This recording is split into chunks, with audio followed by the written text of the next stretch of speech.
1. இந்திய அரசியலமைப்பின் 368வது பிரிவு எதை பற்றியது? ஏ. அவசரநிலை. பி. அரசியலமைப்பு திருத்தம். சி. அடிப்படை உரிமைகள். டி. நிதி மசோதா. சரியான பதில் பி. அரசியலமைப்பு திருத்தம். 2.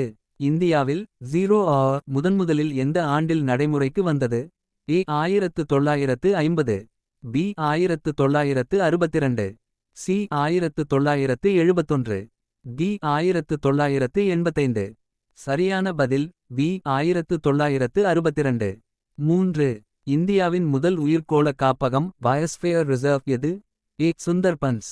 பி. நீலகிரி. சி. மன்னார் வளைகுடா. டி. நந்தாதேவி. சரியான பதில் பி. நீலகிரி. 4. இந்திய ரிசர்வ் வங்கி ஆர்பிஐ எந்த ஆண்டில் தேசியமயமாக்கப்பட்டது? ஏ. 1935. பி. 1947. சி. 1949. டி. 1951. சரியான பதில் சி. 1949. 5. டிஎன்ஏ ஃபிங்கர்பிரிண்டிங் முறையை கண்டுபிடித்தவர் யார்? ஏ. James Watson.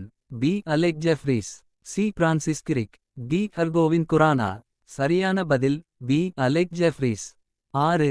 இந்தியாவின் மிகப்பெரிய உவர்நீர் ஏரி எது? ஏ. சில்கா ஏரி. பி. வுலர் ஏரி. சி. புலிக்கட் ஏரி. டி. லோக்தாக் ஏரி. சரியான பதில் அ. சில்கா ஏரி. 7. பிளாக் ரெவல்யூஷன் எதனுடன் தொடர்புடையது? ஏ. நிலக்கரி. பி. பெட்ரோலியம். சி. உரம். டி. பருத்தி. சரியான பதில் பி. பெட்ரோலியம். 8. இந்தியாவில் ஜிஎஸ்டி அரசியலமைப்பின் எந்த திருத்தத்தின் மூலம் அறிமுகப்படுத்தப்பட்டது? ஏ. 99வது. B. 100வது. C. 101வது. D. 102வது.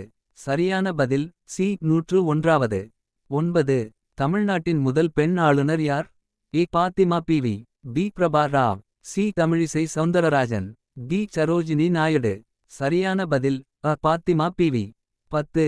Right to privacy என்பது இந்திய அரசியலமைப்பின் எந்த கட்டுரையின் கீழ் அடிப்படை உரிமையாக அங்கீகரிக்கப்பட்டது? ஏ. கட்டுரை 14. பி. கட்டுரை 19. சி. கட்டுரை 21. டி. கட்டுரை 32.